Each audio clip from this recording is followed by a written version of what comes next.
good morning to our virtual audience.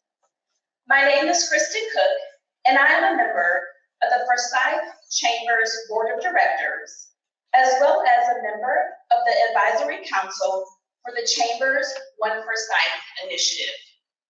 On behalf of the OneForsyth Council for the Chamber of Commerce, I would like to welcome you all to OneForsyth's first Inclusion Incubator.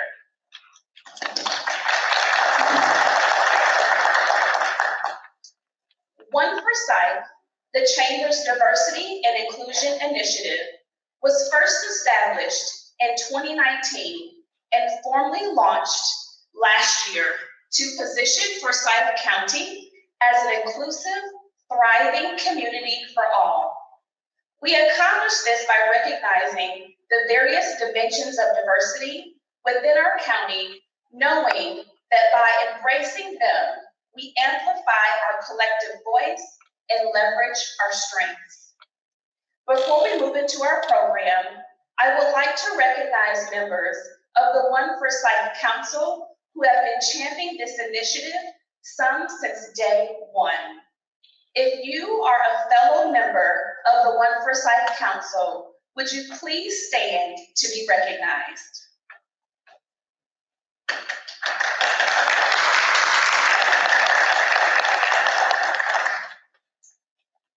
The Council and your Chamber of Commerce recognize that we have a unique opportunity to engage in the diversity, equity, and inclusion space within our business community.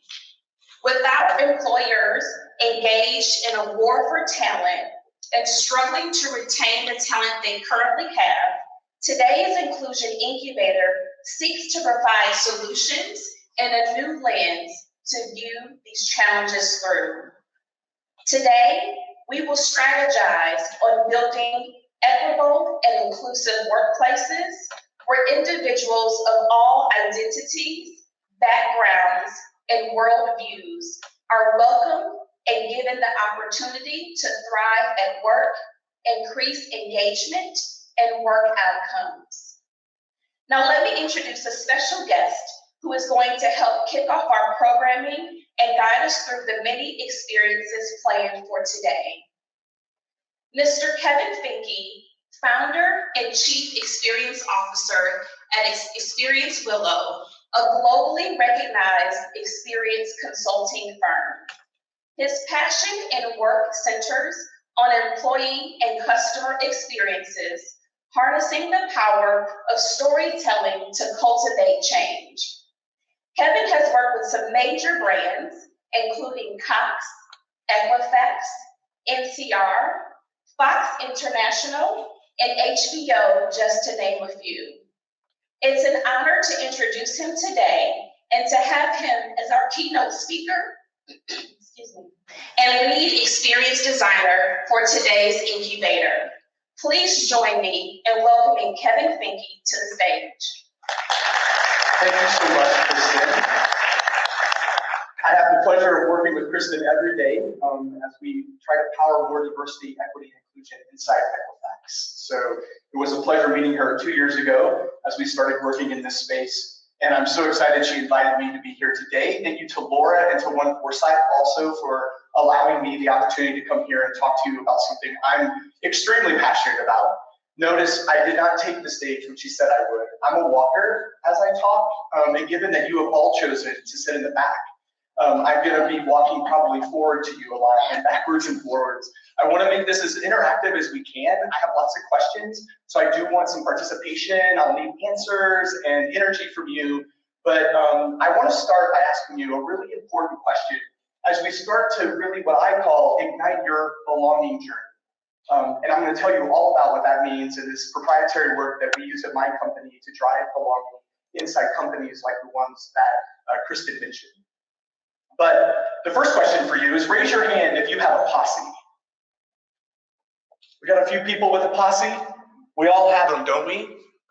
Well, we're going to talk about what it means to be a member of a posse, to have belonging in your life, why that's so important that we cultivate belonging in our own workplaces.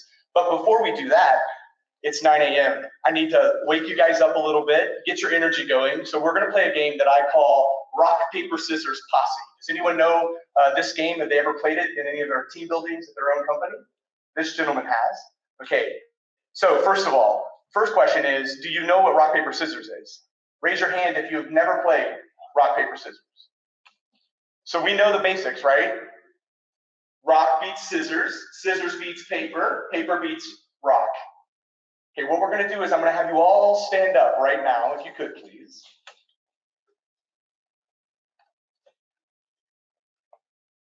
Okay, I want you to find a partner, whether sitting at your table or if your table has an odd number, you'll have to turn maybe to another table, but you want to find a partner.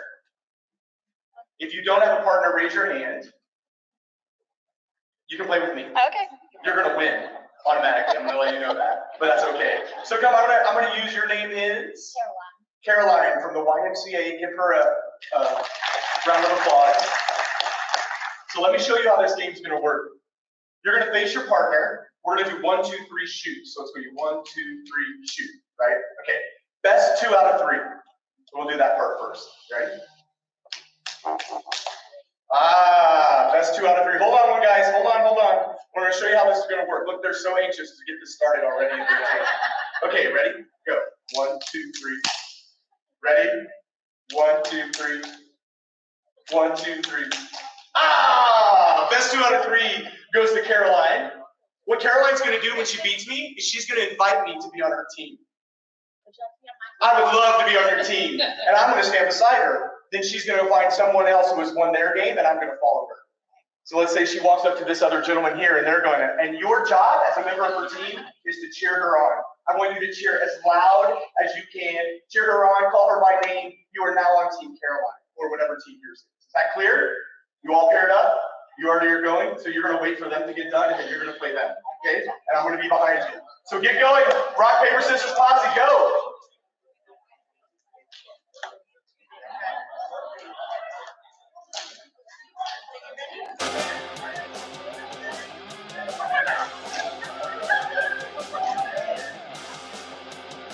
Okay. Awesome. Okay, here we go. Come over here, line. Woo!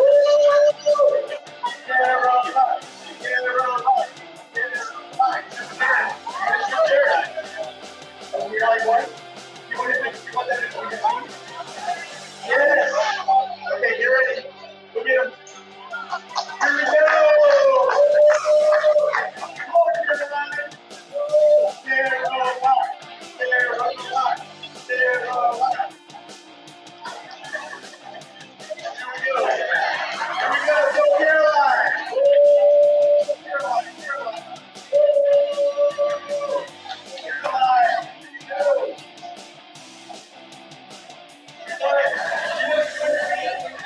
Okay, let's do it. What's your name? Okay, we're all behind you. We're all behind you. Build your posse. Keep finding people. Keep finding people. Keep finding them. We gotta get to the top 2. Keep finding those people. Fine, build your posse. Go find some more people. Who's the winner? We got a winner right here, right here. Come on in.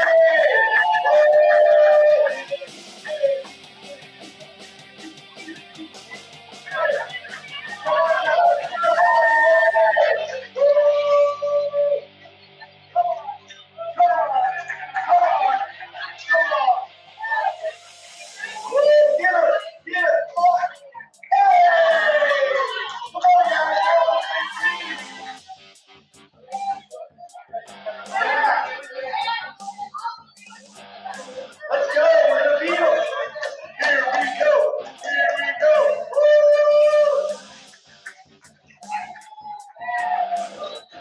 Get a team leader.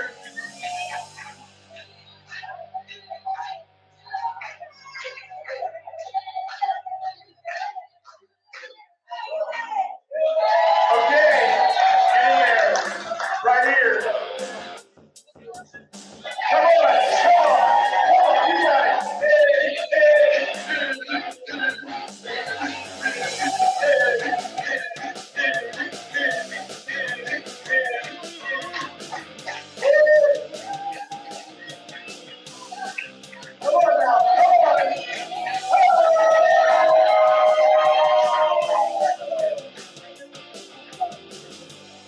Okay,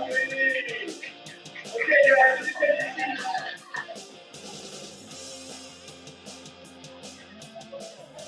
seat. Too loud.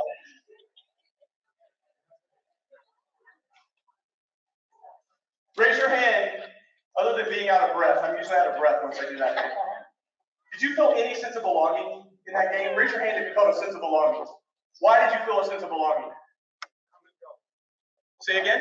Come and go. Come and go? Oh, a common goal to win. To win. We had a common goal. What else? Why else did you feel a sense of belonging? Sharing? It was fun. We just had fun.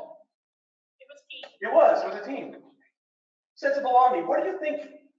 What is belonging? You had to define that. It's something a lot of times it gets attached to the D and the E and the I. Some companies call it DEIB. What do you think belonging is? Connection. What else comes to mind? What words, phrases? Welcome. Really important. Feeling welcome. Identity. It's part of our identity. Secure. Comfortable.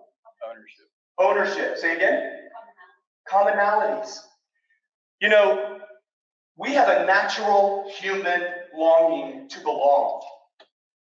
And when we talk about that, it's just not about being part of a group. That's being included. Feeling part of like an affinity with another group of people. That's a really important part of belonging. But what we're learning through neuroscience and psychology and other areas is that you can't just feel like you're included or you're part of, have affinity with the group. You actually have to feel valued by that group. You have to find value. You have to matter to that group's existence, to their survival. We need other humans to survive. For 200,000 years, since we left the plains of Africa, we have been organizing ourselves into communities, into families, into posses, into cultures. That's what we have been organizing ourselves into. It's in our soul, it's in our brain, it's hardwired, this sense of belonging that we all want. And so, what is culture? Culture, according to sociologists and anthropologists, are just merely groups of people that have organized themselves together around a common story, a narrative, a plan, whatever that is. It's normally made up of things like beliefs and values and norms, things that people share together as they do whatever it is that that culture does. We, at our company, talk about culture as shared story that influences shared experience. And so what every culture, it doesn't matter. Think about the cultures you belong to. What are the groups of people you belong to? The ones that bring you identity and who you are and how you show up in the world. What are some of those groups of people that you belong to? Family culture. We all have it at some level. In my community, the LGBT community, we have to redefine family many times. We have to find family because our own family cultures that we're born into reject us because we don't share the same beliefs or values and maybe not even the same norms. They don't know what to do with us. So groups like family, what other groups do you belong to? Work groups. You know why work is so important? It's the number one activity in human life today. We work more. We spend more time in that culture than in any other culture. Physically with people, virtually with people, connected with them, the hours that we spend with this culture, this group of people. And the most successful businesses have a shared story. How many of you believe that you've actually articulated a shared story for your own people? How many of your companies have identified a purpose statement? A purpose, it's the deepest belief of why a company exists, why a culture of people have come together to exist in the world. If you don't have a purpose, you can call me and I'll help you. I'll do a purpose workshop to help you guys uncover it. But your purpose is important to everyone who engages with your culture. Not only the people inside it, but also your customers, your shareholders, your communities. They need to know why you exist. What's another thing? Values. This is another part of your story. How many of you have identified your company or corporate or organizational values? Probably the most important thing you can do as a leader. Your values are what tell you how to behave. What's acceptable in this culture, in this work culture, how we behave. So purpose and values, the why and how of work, those are probably the first place you have to start in your DEI journey. Some people might not tell you that. But if you don't have a purpose and a values, you don't even have the shared narrative or story in which your own company, your own culture uses to then create the shared experience together. And all cultures have all of these same elements: systems, practices, rituals, ceremonies, artifacts, language, symbols. Doesn't matter if it's a family culture, doesn't matter if it's a work culture, a church, synagogue, mosque culture, it doesn't matter, religious culture, sports cultures. Every culture you belong to has a shared story. The ones that you feel a deepest sense of belonging with likely have a shared story, and you're all acting out on that shared story every day, hopefully, to create a shared experience for people inside the company. And your artifacts are your products. They're your services. They're your spaces and all the things that fill them up. Those are artifacts. Rituals and ceremonies. How many meetings do you go to? That's a ritual. Ceremonies, how do you celebrate people? How do you say thank you and congratulations and you won an award? That's a ceremony. We all have these things. So what we have to think about is that our employees need to understand our shared story. They need to understand what's expected of them in this culture, and they need to work together to create all these things that we create together inside all the human cultures that we belong to. Resonating? Okay. So culture comes from the Latin word colore. It means to cultivate, to nurture.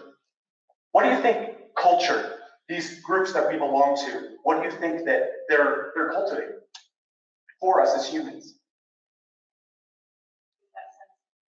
Sense of belonging. What else? Someone said it earlier. Community, togetherness. What did you say earlier? Identity. Tell us who we are. When someone says, "Who are you?" you answer with the cultures that you belong to. Hi, I'm American. Hi, I'm a Southerner. I'm actually a Midwesterner who transplanted himself in the South part of our country. I'm a member of the LGBT community. They all have names. How many of you have names for your employees? The group of employees. Anyone? What are your employees called? No, like as a group of people, are they known by something? Because the ones that really we belong to and identify with, we have names for what those are. I'm an American. I'm a Christian. I'm a Southerner.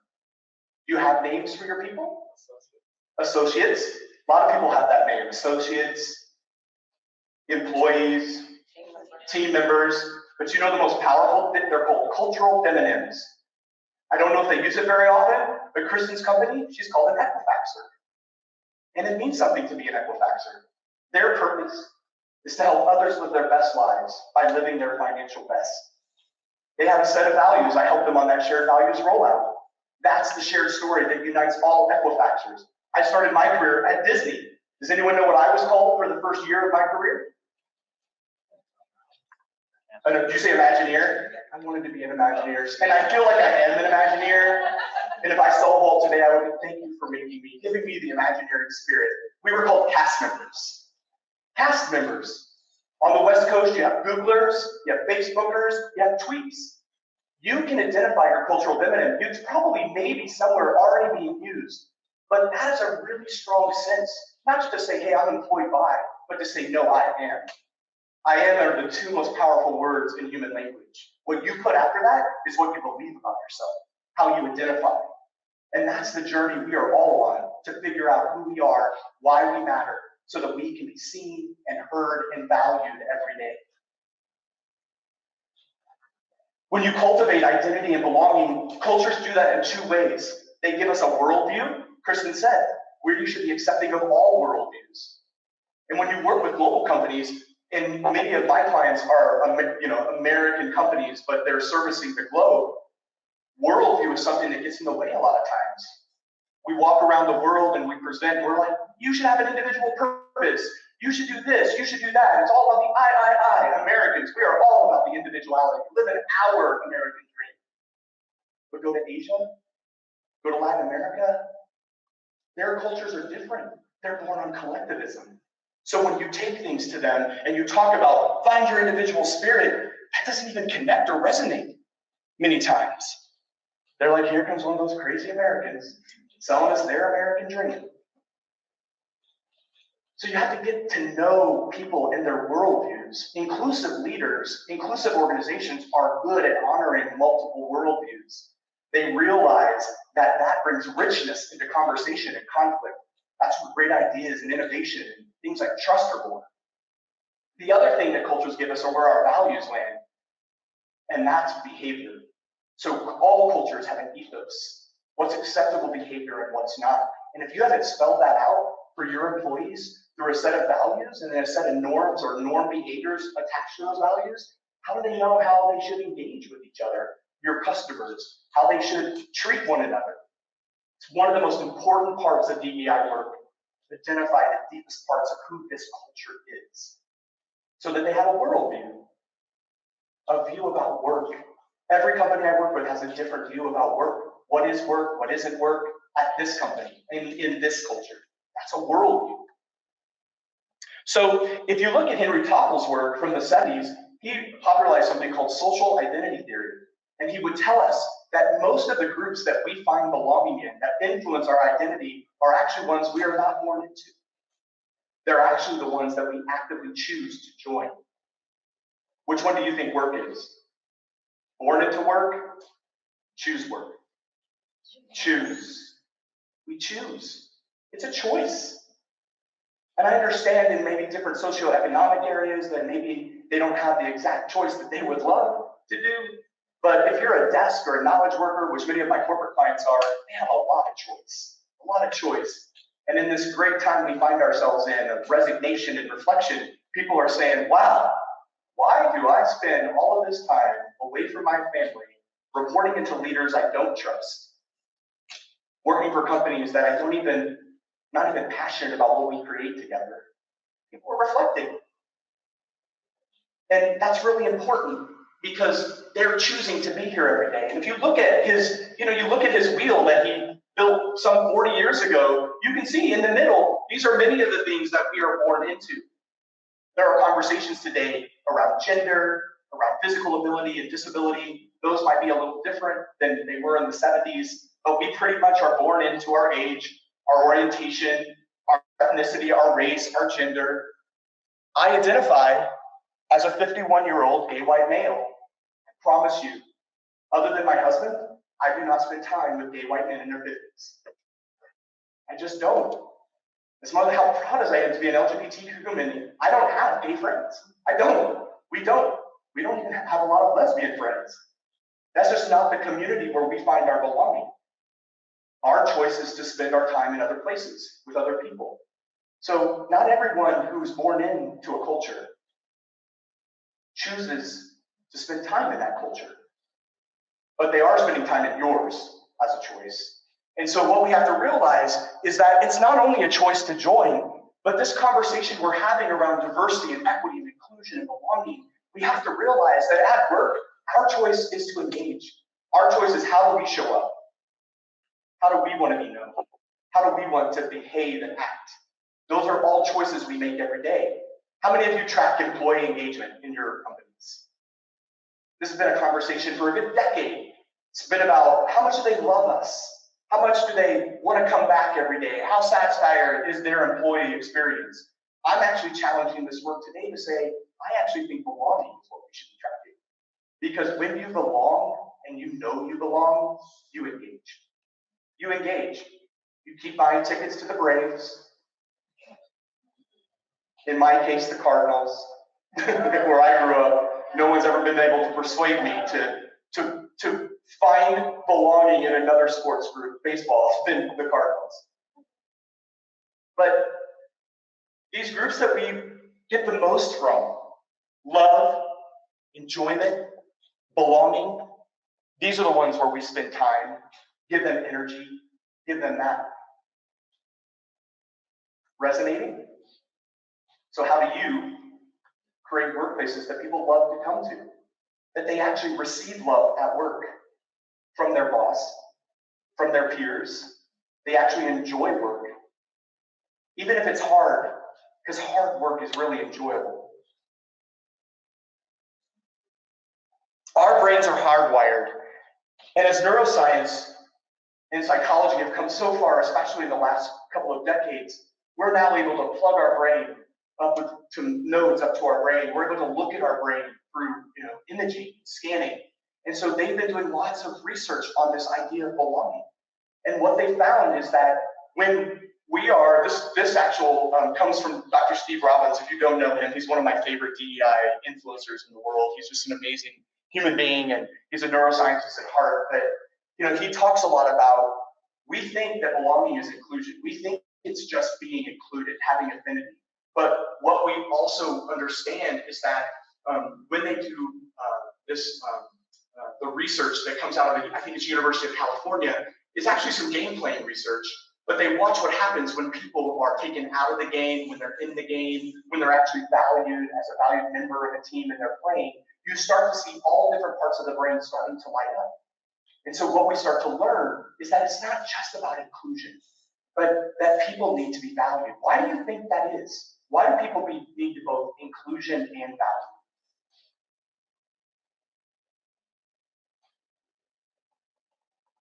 Yes? What's the need to be valued for this or our own self-esteem? So we need it just for our self-esteem. Anything else? Belonging. Say it. I was like, belonging. Belonging. Feel appreciated. To feel appreciated. When you merge those two together, you get the best outcome. You do, right? Primitively, with that brain, by the way, neuroscience tells us that we spend about 70 to 80% of our day in our primitive brain. Our primitive brain does one thing. It keeps us safe. This is where fight or flight, this is where, much of our bias is housed, is in our primitive brain. Because our brain and our biases have kept us alive for 200,000 years. Things like inclusion bias and confirmation bias, because all our brain is doing is sifting through, they say today, 35 gigs of data that our brain has to sift through every human interaction and piece of communication and media that comes our way. And so what we have to think about in our primitive self, the first thing was we needed to be in group. We needed to have eyes behind our head and to our right and to our left because the saber-toothed tiger was coming up behind us. And if we didn't see that, our life was ended. No more survival. But as we organized ourselves into tribes and communities and cultures, what we also started to realize is that we weren't valuable to the community. If we didn't serve a role or a purpose inside of a community, what do you think that human community, tribe, culture did? It failed. You failed. They literally went, here you go. You're on your own. You're a waste of resources. Like, you're in the way. We don't need you anymore. You either have done something that's not inside our worldview, or you're acting outside of our ethos. You're actually potentially creating danger for us because, one, you're just taking resources that we could give to someone else who's valued. So we have to find value in the cultures. I had inclusion in my family. I did not have that. And so I left. And rarely do I go back. And that's my family experience. And I've created family in a different way for me. And they value me. They value how I think, because I think very differently than many of my family members. They value me for that. I just told a group the other day, I actually am starting to learn that my belonging is not belonging. That's kind of weird, but I seek out cultures that allow me to be so me. And part of me is being a transformation catalyst. So a lot of times I'm challenging leadership and authority and ways of doing things so that we can break down these systems and practices and rituals and ceremonies that do anything but promote diversity, equity, and inclusion inside our companies. And I know when I'm standing in front of leaders and they are a check the box leader, checking the box. And I know those that in their heart, they know it's the right thing for us. Because why? because all 7 billion of us are programmed for belonging. We are not programmed to be out on our own.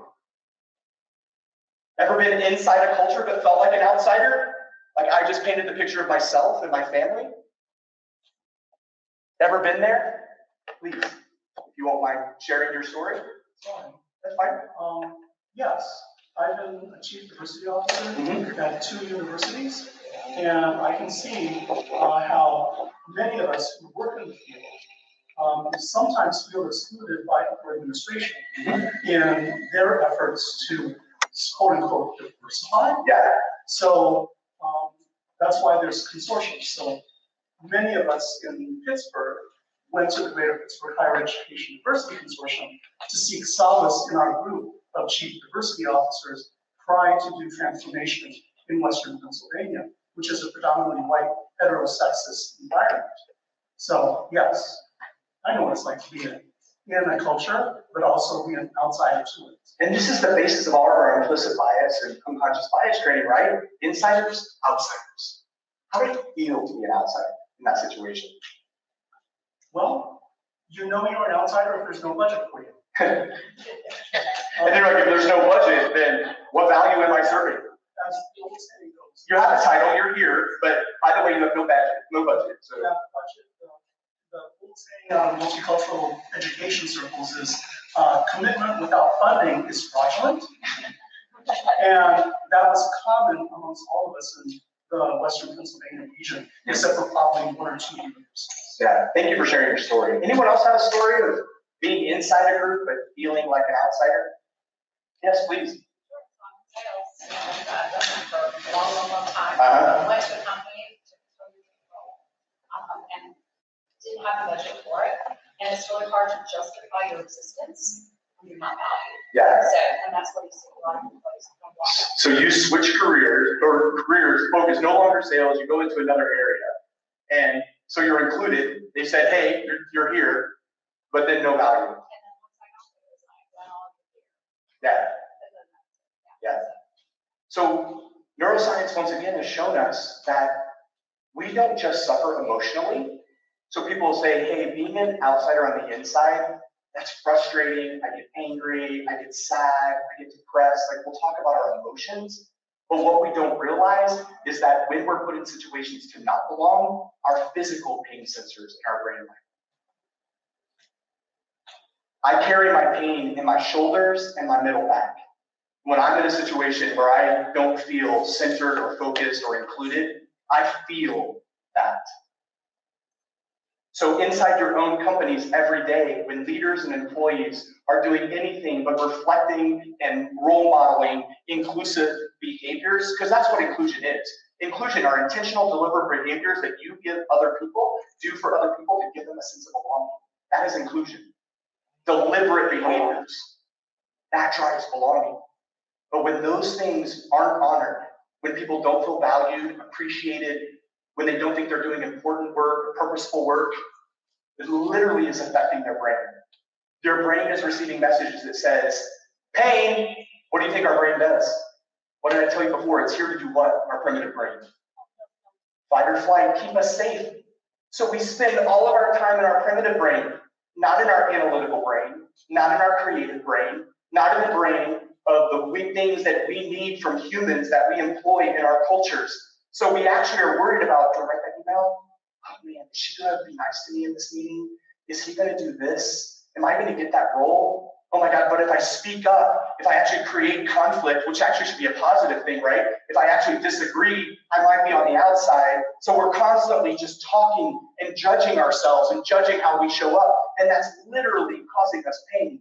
And all our brain wants to do is put us in situations that we aren't feeling unsafe any longer. So what do? We disengage. We stop showing up. We start actively seeking employment at other places. That's what not having a sense of belonging is. It's our own brains telling us, you are in pain. You need to do something about this. Not belonging hurts. When people suffer, the research says, inside your organization, when they are suffering because of a lack of belonging, they are 20 to 30% less effective because they're in the part of the brain trying to stay safe, to primitive brain versus in this other parts of the brain where all the reasons you want them to be at your company are creativity, analytics, depending on the role. What else? What we also know is that people belong when you feel like you belong, you feel like you can trust the people that you work with. And when you power trust, these are the kinds of things.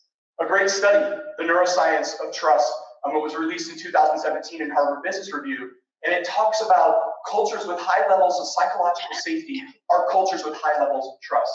Their employees have less stress, they have more energy at work, they're more productive and effective, they come to work more often, having fewer sick days, they're more engaged, they're more satisfied with their own lives, and they have less burnout. The beginning of the pandemic, boy, did we ever feel the power of our cultures. Leaders changed their behaviors overnight. All of a sudden, especially if you had desk workers in your organization, and most leaders are desk workers, so they have a bias towards the desk. Although a majority of our workers in our workforce globally and in America are not desk workers. They're frontline workers. Didn't have a lot of choice. They had to go to work for the most part, right?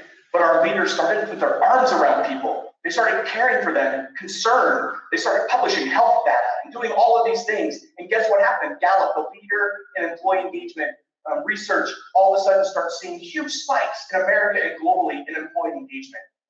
Why?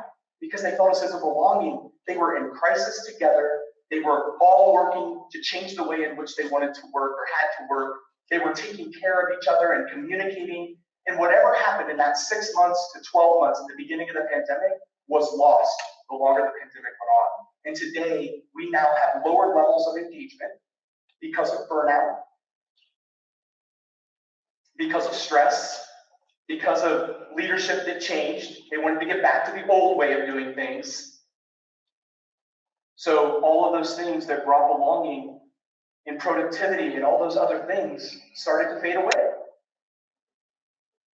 This is the business case for inclusion, the business case for building belonging inside your own organization. This is how we look at these letters that we all use. Some add the J in there as well. D-E-I-J-E, sometimes it's D and I, it's I and D, it's D, E and I, but every company, based on likely the comfortable ability of its leaders to talk about these subjects and to actually do something about them. But we look at diversity, equity, and inclusion like this. Diversity is the people. If you have two humans in a room, you have diversity. Doesn't matter their race, their ethnicity, their gender, their orientation. Doesn't matter. Why? Because most differences are actually invisible. I actually got to see the director of accessibility for Nike speak a few weeks ago, and she said, did you know that 70% of physical disabilities are invisible? Yet are those the ones that we pay attention to? But all of those things add up to life experience. They add up to wisdom. All of those things that are under the water. So, yes, we've been trying to build inclusion and equity for the things that are on top, but it's the same behaviors applied to every kind of diversity that we have. Diversity is our strength. Our life experience and our employees' life experience and what they bring and how they think, diversity of thought and experience, it's so important. I'm not saying that you can't focus on visible diversity, you should. The movement, I think shareholders and leaders and employees want to see the visible diversity numbers. They want to understand that. But what I'm here to tell you today is that a majority of diversity is actually invisible. And so how do you manage for that to get the best out of all of this diversity is to think actively about the experience that these diverse people are having. And we believe that experience has to be, these are great multipliers. They have to be inclusive and equitable. Inclusive behaviors lead to people feeling like my voice matters, my work matters, I am valued. That is what that leads to, inclusion. They see me, they hear me, they recognize me, I exist for a reason. But equity, that's about fairness and impartiality. And every person in your organization, regardless of their diversity, visible or invisible, should feel like they have a fair shot to achieve success and great performance, career advancement, whatever their goals are in their life, in their careers, that they should have a fair shot as anyone else inside their organization. And that's inclusion and equity. Those are great multipliers of the experience people are having. What does all that lead to? A sense of belonging. Belonging is simply a feeling. You guys know when you belong? Think of life, anything, whether within a culture, maybe you're just driving down the street, park your car, and get out on the sidewalk. Do you know when you're standing somewhere and you're like, I don't belong? What was that? Was it down here? Down here. It's a feeling. It's a gut. That's what belonging is. It's a feeling we all have. And what we know about it, this is research coming out of LinkedIn. What would make you feel like you belong at the company you work? The number one driver of belonging, the number one inclusive behavior that you should have in your company is recognition. And it's one thing to receive recognition from the top, the people that sign the checks or the people that have authority or power over you because they supervise you. But I will tell you, the power of recognition in a culture is not leader to employee. It's employee to employee, peer to peer. That's the power. Number one behavior, be recognized for my accomplishments. What else? Have opportunities to express my opinions freely. So how do we manage conflict in a meeting? How do we keep it constructive so that everyone's voices can be heard at a table? What we find out is that when all voices are heard, you make better decisions. And what we also find out is even if your voice was heard, but maybe the group that you are on decided to go in a different direction, you are more likely to commit to the decision emotionally and physically to show commitment just because your voice was heard. So how do you build rituals, ceremonies, forums in your own organization so that people feel safe speaking up, giving you what you're actually employing them for, their voice, their talents, their skills, their ideas, their diversity. You can see others, feeling my contributions are valued, kind of goes back to recognition, feeling comfortable with being myself. Being myself. I'm working with a company right now, and it's amazing to see how differently, based on functional area, level in the organization, and what that phrase even means. Being comfortable, being myself. And it is very personal for us, what we want to reveal about ourselves and what we don't. But we never want to feel uncomfortable, especially for things we can't change about ourselves. Transparent communication about important developments. So this is starting now to get into a lot of like power leaders communicating with us, feeling that my team and organization care about me, that I'm getting feedback on my own growth and development. All of these, but interesting enough in their study, look at the last two. Only 8% of employees said, I get a sense of belonging when I see others like me, above me, or at my side.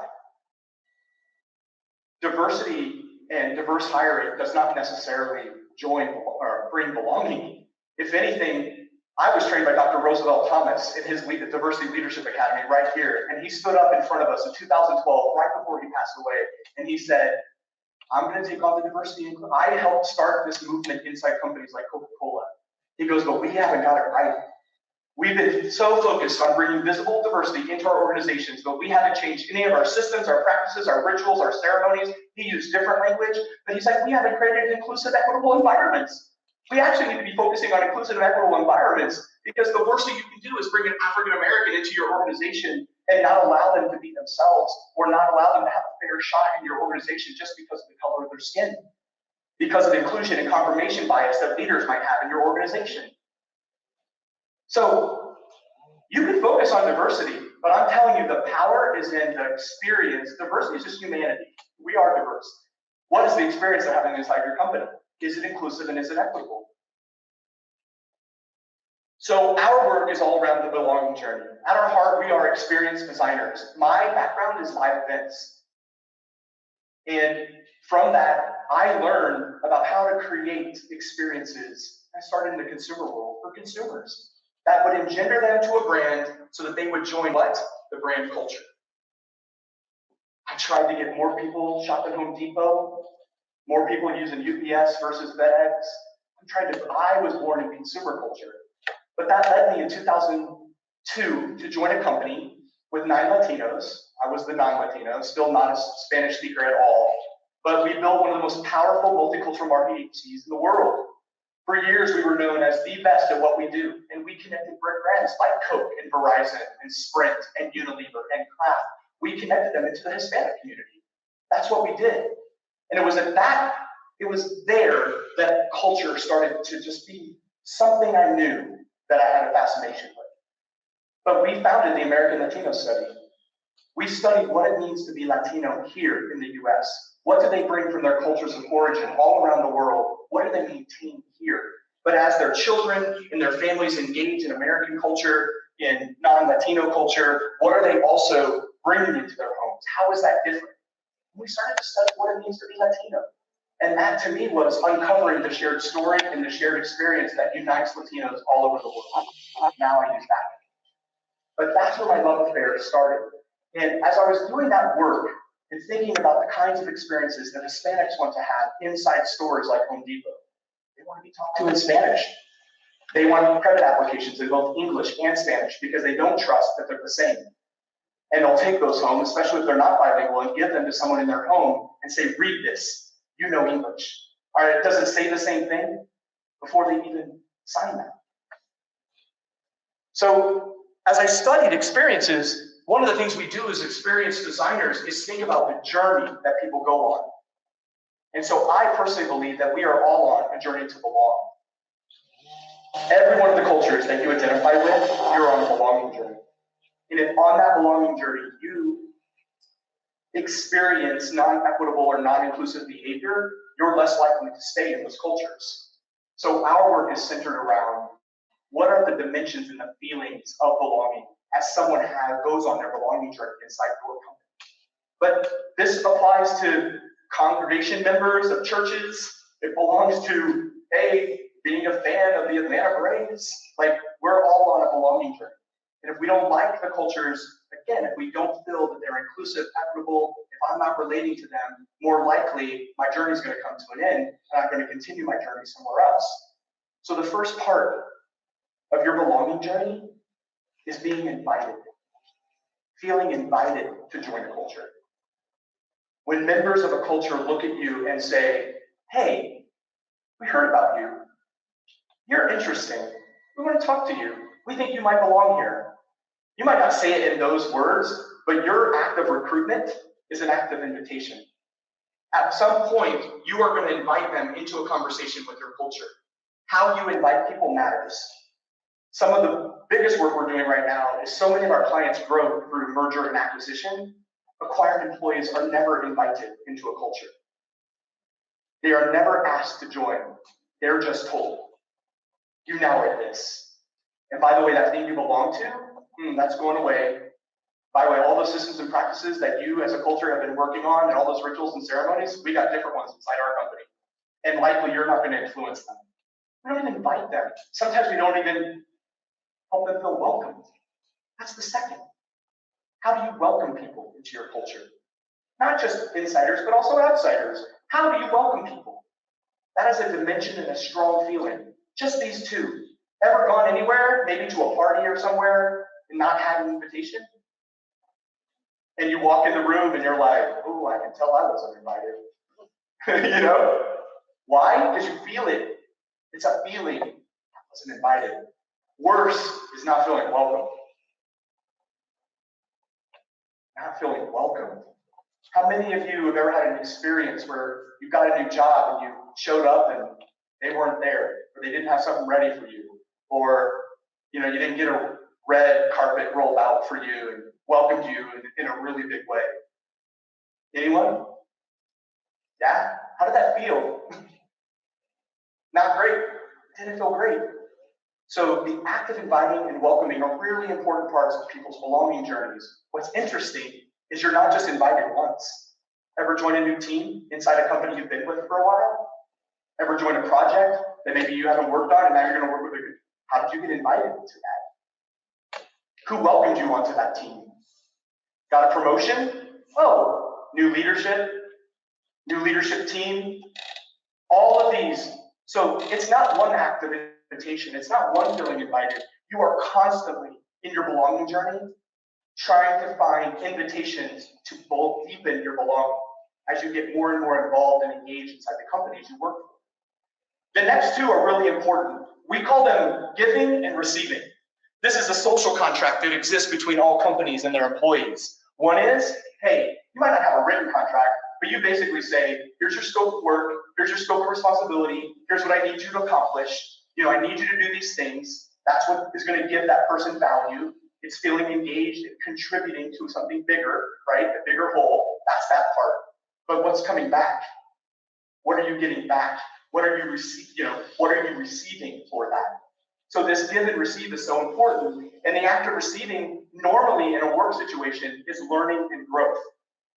That's really where these are. Learning and growth. Am I getting better as I get better? Is the company getting better? Am I growing? Am I progressing? Am I getting closer to my life's goals and achievements that I want to have in my life? And so these feelings are really strong, and they really are kind of the essence, I think, a lot of times of where we focus as HR experts or employee experience experts are really this, is how are we thinking about what people are giving us and how they're getting value out of that, and also how they're getting value from the things we're getting them. Not only learning and growth, but growth for me also probably is part of, it's related to even compensation and total rewards and benefits. That's another act of receipt. But ultimately the destination, the feeling that we want ultimately is to feel recognized and accepted. That's the ultimate destination. The ultimate feeling is when you know you matter. You know that you're valued. You know you're getting back value for what you're giving them. You know that you consistently feel invited and welcomed into the culture, recognized and accepted. I feel fully seen, valued and known, and I'm happy with how I'm known. Any questions on what I just shared with you? Resonating with you? Ever had it explained this way to you before? I have a question. And it's one of the welcome piece. Yes. Particularly for businesses. Mm-hmm. Within 2020, summer of 2020, spring of summer, social justice. Yeah. Our company has walking into whoever comes an organization, particularly is the Black Lives Matter tag. Yeah. Very recent, a very big company promoting a new celebration, also did something to show that they were welcome. Can you talk a little bit about the commercialization versus the actual genuine welcome in order for customers to Yeah. I think I called it box checking before. I think we know when a company, potentially you're inside the company, and you know likely what they're doing is virtue signaling. They're signaling to say, oh no, we're open to all colors. That's many times the box checkers are thinking, if I just put up the Juneteenth post, they'll think I'm more accepting to African Americans, right? I'm more welcoming to them. And maybe there's some truth in that. But what it will come down to is, even if that's what gets them in the door and they feel a sense of welcome because of what you're talking about, when the rubber hits the road is in their work experience. And that moves into other parts, feeling valued, feeling engaged, contributing. So I know a lot of people get on bandwagons. Companies can get on bandwagons and do some things sometimes that feel very inauthentic. In those moments, I don't think those are welcoming to people. And we see that, especially if we're members of the community in which they're trying to welcome. How many people I see that use pronouns, but then put it there because they're asked to do it or whatever, but then when it gets into like the idea of using pronouns, they're like, why am I gonna use thing? Thing is just so stupid, and it doesn't go with is and are, and I get so confused, and they're talking about that. I'm like, well, did you not want, why did you put the pronouns there in the first place? Where you wanted to welcome people that maybe are non-binary, but yet in this, when it comes down to it, you're sitting at tables and in meetings and desktops and at water coolers talking about that you have maybe an objection to people that are non-binary. So that might be an extreme example, but am I answering your question? Yeah, for me, and please.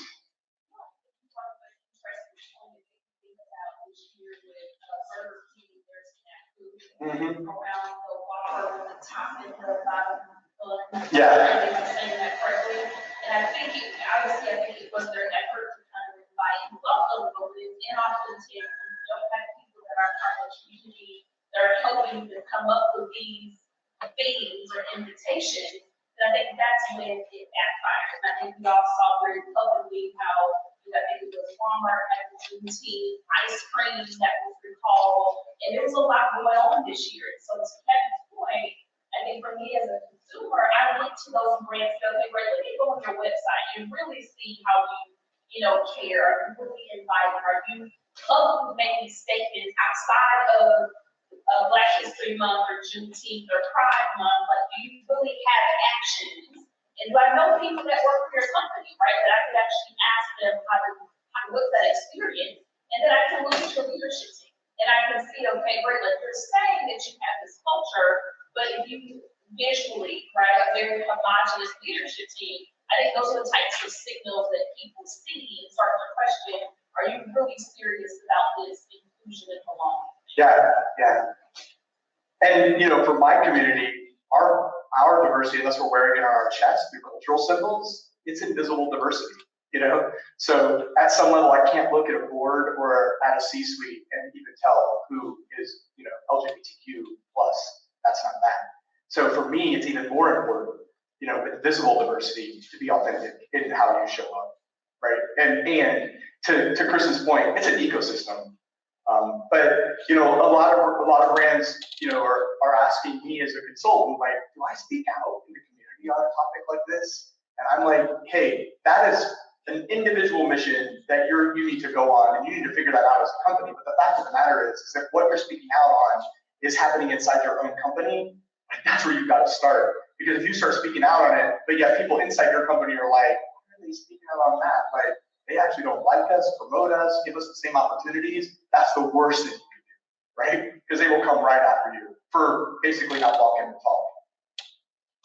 So what we do, as we work through employee experience journey and belonging journey, we see things in moments. As a special event planner, I'm sure Jesse, when you planned this event, you saw it as a journey, didn't you? You're like, people are going to be invited, and then they're going to walk in here, and they're going to feel welcomed. We're going to have food everywhere, and then I hope that they get a lot of value from us, and through the networking and through the information. And that's how we think. That's how we think as live event people. We want to give people a temporal sense of belonging. And when you walk into an event, or in my case, where I started into Disney, and they already know like who you are and what you like, and they're serving that up to you and magic and everything else, you start having a great experience. So there are moments that matter. And you might call them something different, but in kind of the invited, I'll just use this as an example. We see kind of 3 key moments a lot of times that we actually design for our clients, these moments. Like, what's happening in this moment? What's being said? How are people engaging with you? And so 3 of the moments we talk about when we talk about giving people a sense of invitation and a feeling of inviting, the first thing is the hunt. The hunt. Do you know what the hunt is? That moment, sometimes it lasts a few weeks, maybe a few months. When you know that it's time to go, you start hunting. And where do? You go to LinkedIn. You go to corporate websites, company websites, and you're like, will I fit here? Do I see Black people? Do I see them waving flags in the Atlanta Pride Parade float? Do I see me at all here? What do they do for my functional? Am I learning anything, or do they have videos up, of software engineers or HR professionals or custodians, and they're telling their story? They're talking about how valued they feel and how much they love working here. All of that is actually a sense of invitation. Maybe you're not speaking it out, but during that hunt, you are signaling whether or not you could potentially be open and be an inviting environment, based on whatever it is and how you're talking about that job or that role, and what you're sharing about your own culture. So the hunt is a really important moment in time where you have to think about, am I being inviting? I work with a lot of tech companies, but then you go to their websites and you're like, whoa, this looks like a manufacturing company. It doesn't look like a technology company. And if I'm a software engineer and I want to be challenged by the work, I'm probably going to be affected. Like, wow, this isn't very inviting for software engineers, this experience I'm having on this website. So the hunt is really important. The actual invitation. Once you potentially receive an application from someone, you're going to look at, or a bot is going to look at, this resume or this profile, and it's going to decide whether or not they might be an ideal person, to join your company. And there will be an active invitation. Will it be an email? Will it be an in-mail? Will it be a phone call? Will it be a video call? There's some communication that's going to happen, but in that moment, what language are you going to use? What tone are you going to use? How are you speaking to people? What is your literal way of inviting people? People have different ways of inviting people into their cultures, but that is a really important moment, the invitation. The other one is the return. And the return is that talent that unfortunately leaves you, likely voluntarily, because they found something better or whatever, or they had a life event, they just needed to leave work, but they're going to come back. How do you invite people back that actually left? I know a lot of leaders that don't do that, even with star performers, because they take such offense that someone has left the company and gone somewhere else, let it be the competitor, and that's horrible. But they actually aren't even inviting to talent that they know how they perform. So those high performers, those high potentials that leave your company, how do you nurture a relationship with them so that you can eventually invite them back into your culture? And those are just some important moments.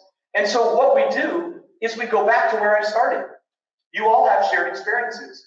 And all of the shared experiences, remember, systems and practices, rituals and ceremonies, spaces, all of these things, artifacts, language, these are all of your cultural design levers. You actually can ask yourself, how do we use language? How might we use language? How might our tone be, if we want someone to feel invited in that email? Or you might say, how might we use clothing, food and beverage, maybe a technology experience, some of the artifacts of our company to welcome people into our culture? You might over here say, oh, meetings and events. How do we make sure that we design meetings in a way that everyone's voices get heard so that they feel a sense of value and contribution? So you can go to all the things that are already in your company, and how might we is a really easy design trick that we use. It actually tells the brain, hey, it's time to think up new things. Like, it actually triggers your creative part of your brain. And so in the last few moments, I just want to say, think about this. How might we improve how we invite and welcome new employees into our cultures so that they feel more belonging at the beginning of their journeys with us? How might we? Give me an idea. What are you doing today? Something you're really proud of that you think, you know what, I deliver on that. I make people feel really welcome at the beginning of their journey. Anyone have a great onboarding experience or effort that you do with your people? Please. Mm-hmm. We all receive all the baskets full of love. It's nice, right? Yeah, and think about it. In religion, we wear symbols and, sometimes even certain outfits. Maybe if we go to like a parochial school, or in our sports cultures, we wear our symbols and things all over. I think people love, plus they just call it swag, right? Free stuff. But there is an act of that, just giving away the swag is welcoming. You're actually saying, wear our language, our symbols, our company on your chest, over your heart. That's why these things are here for a reason. It's over your heart. You should love what you put here, right? That's what it's about. Great example. So, I encourage you as you think about your belonging journey. One, you have your own. Where are you on your belonging journey? Do you feel invited and welcomed every day when you work? Do you feel valued, recognized, accepted? Is that what you feel from your leadership and from your peers? You need to figure that out. I'm telling you, you're programmed to belong. And belonging to work cultures that you don't fit, or you just don't, in your gut, know that this is the right place for you, that is a painful experience that you are literally suffering physically and emotionally, and your brain is spending time thinking about, how do I find belonging? How do I find inclusion? How do I find value? So you have to be actively thinking about your own journey, and as the leaders, whatever you are, the practitioners you are, and have to think about the belonging journeys of the people that work for you and work alongside you. So I encourage you. Any final questions? I know I'm getting this thing because we're getting ready to go do our first breakout session. But any questions, please, Quinn.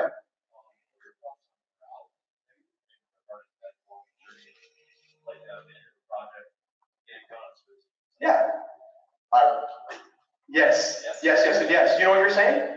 Well, the part of the journey is you were valued. Thank you. We're recognizing you for great work and this team for great work. So you're actually delivering on potentially multiple feelings of someone's belonging journey just by doing great things like that, you know? And I think we are longing for them. In all of my work right now with companies, people are longing for connection because COVID has just taken it away from us. And so we're longing for those kinds of morale building, team building activities because it's helping to rebuild our sense of belonging to a company and a culture that we likely, if we were desk workers, were disconnected from. Yeah, I support them 100%. Other questions?